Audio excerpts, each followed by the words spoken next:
bi lay yee tax ba yeewu bi neex nga am yaakaar ci li di ñëw oh day baax weer bi la tiim di la gunge ci sa nelaw yow gént gu neex dolli sa Pastef oh day baax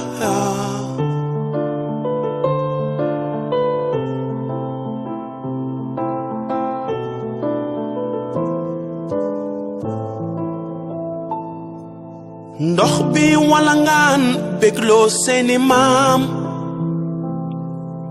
am fu mu jaar wàcce fa mbék oh day baax tax jaar am xam-xam doon lu seede sa yoon dina baax mi yambe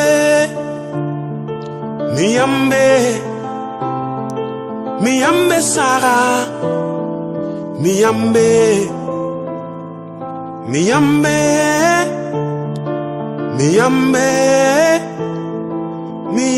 Sara mi yambe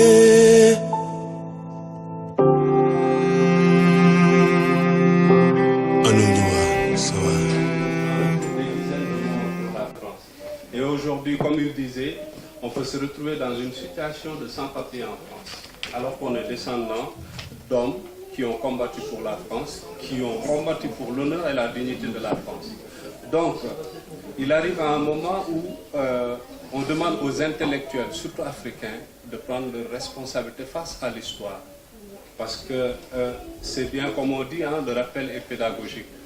On est en 2016, dans les manuels scolaires français comme africains, on devrait y retrouver ce pan de notre histoire, parce que c'est une histoire commune, qui fait qu'aujourd'hui, donc, il y a beaucoup de sujets qui sont tabous, comme l'histoire du camp de Thiaroye.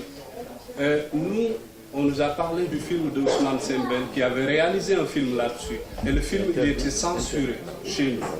Mais de toute façon, à l'école, on nous a toujours dit que nos ancêtres, les Gaulois, vos ancêtres, les Gaulois.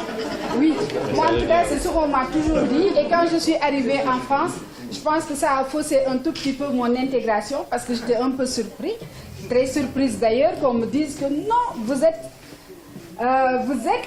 en France, mais vous êtes d'origine sénégalaise, parce que j'avais toujours cru que mes origines, c'était les Gaulois. C'est ce qu'on m'a toujours dit à l'école. Aussi, on a essayé de faire passer les bienfaits de la colonisation, c'est-à-dire avec Sarkozy qui a essayé de mettre ça dans les manuels scolaires. Donc, on demande simplement que l'histoire commune, véridique surtout, soit connue. Et cela ne justifie pas, par exemple, le travail de SAP qu'elle a fait. Elle s'est investie corps et âme pour, à la fin, qu'il y ait au moins une demande, c'est qu'elle réclame. Par exemple, le président du Sénégal puisse demander que les corps soient exhumés, etc. Rien n'est fait. C'est-à-dire, à ce niveau aussi, il faut que l'on soit, parce que c'est une forme de courage. Et c'est aussi important pour les générations qui vont venir. Mais je pense qu'on a une oreille bienveillante là avec nous. On a d'ailleurs plusieurs oreilles bienveillantes. Oui, je l'ai entendu tout à l'heure dire qu'on devait écrire sur l'immigration, etc. C'est ce que j'ai essayé de faire. J'insiste sur le fait que je suis technicien. Mais avec ce parcours d'immigré, parce que j'ai bourlingué un peu en Europe, en tant que technicien dans une grosse boîte, donc j'ai pu faire l'Italie, l'Allemagne, etc. Et j'ai appris à travers aussi ces Occidentaux qui sont, quoi qu'on le dise, il y a une certaine différence et il faut assumer cette diversité. Et je pense que pour un peuple intelligent, la diversité, c'est un plus. Et vous avez dit que vous avez, en tout cas vous êtes parti dans plusieurs pays européens. Aujourd'hui, quel est le lien que vous pouvez faire, certainement vous l'avez fait dans votre livre, entre ce qui se passe aujourd'hui, l'immigration massive, et le passé du Sénégal, des relations franco-sénégalaises? On nous dit il y a quelques années que c'était beaucoup plus facile, c'est-à-dire pour nos pères quand ils arrivaient, surtout sur le problème de l'obtention du titre de séjour, etc. Là, on voit, comme vous le soulignez, hein, l'immigration massive. et il faudrait apporter des solutions locales. Justement, quelles solutions vous préconisez? Les solutions, elles sont nombreuses, mais elles sont d'abord intellectuelles, parce qu'il faudrait l'éducation, miser sur l'éducation. L'éducation est à la base de tout développement. Donc on ne peut pas se développer dans l'ignorance. Et je pense que l'importance de l'histoire revient, c'est-à-dire c'est sur l'histoire qu'on va s'appuyer pour pouvoir construire notre avenir, éviter les erreurs qui ont été commises dans le passé et qui font qu'aujourd'hui l'Afrique traîne.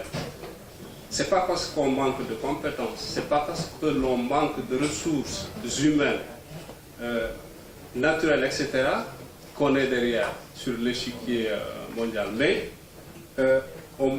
il y a une certaine responsabilité de nos élites, de notre élite dirigeante, face aux autres, parce que aussi il y a beaucoup de problèmes qui sont là, qui méritent d'être soulevés, et c'est aux dirigeants, parce qu'on ne peut absolument pas développer le continent africain sans avoir à la tête des dirigeants qui ont la tête sur les épaules, qui sont des patriotes engagés et qui ont envie de changer les choses. Donc voilà, je pense que le problème que nous avons le plus grand problème que nous avons, c'est un problème d'élite, de dirigeants. En tout cas, moi, ce que je retiens de votre intervention, c'est qu'aujourd'hui, si l'Afrique veut avancer, il faut qu'on déconstruise les croyances. C'est ce que j'ai retenu de votre intervention. Que l'on revienne à certaines valeurs et que l'on... Parce que c'est vague, c'est-à-dire quand on dit croyance, je pense que oui, c'est vague. C'est-à-dire qu'il y a eu un passé. Et ce passé doit nous servir à quelque chose. Donc tous les jeunes qui prennent des embarcations de fortune, etc., pour tenter l'aventure dans des horizons qu'ils pensent meilleurs, alors que ce n'est pas souvent le cas, parce que quand ils arrivent ici, la réalité elle est différente. Donc nous avons chez nous déjà quelque chose qu'il faut valoriser. Et ça, pour le faire, il faut déjà en être conscient. Et nous ne sommes pas tout le temps conscients de cette richesse que nous avons chez nous. Et faites un tour, allez voir dans presque tous les pays occidentaux, vous trouverez des Africains qui sont des cadres, qui sont responsables dans de grosses boîtes. Est-ce que ça Et ce qui fait que la matière, elle est là. Et il faudrait certainement penser à retourner vers l'Afrique de manière intelligente, avec aussi surtout une volonté politique. C'est-à-dire que là, je reviens sur l'importance d'avoir des dirigeants forts, parce qu'on nous parle d'institutions fortes, mais c'est les hommes qui appliquent les institutions. Donc il faut des hommes forts à la tête de nos États pour que l'on puisse